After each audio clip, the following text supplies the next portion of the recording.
If you want to invite a collaborator on Instagram after posting a reel, here's how to do it. Unfortunately, Instagram does not currently allow adding collaborators after a post is published. The collab feature must be used while uploading the reel or post. However, there are a few workarounds you can try. The best option is to delete and repost the reel with the collaboration feature enabled. Before doing this, save the reel to your device, then re-upload it and tap next. Tag people, invite collaborator, search for your collaborator account and tap on it.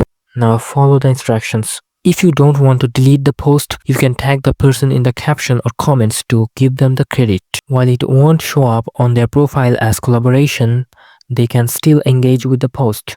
Another method is to share the reel via stories and tag the collaborator. This way they can reshare it on their own story, increasing visibility. If Instagram updates this feature in the future, always ensure your app is updated by checking the Google Play Store Instagram update. That's it. Hopefully Instagram adds an option to invite collaborators after posting in the future. If this helped, don't forget to like, share and subscribe for more Instagram fixes.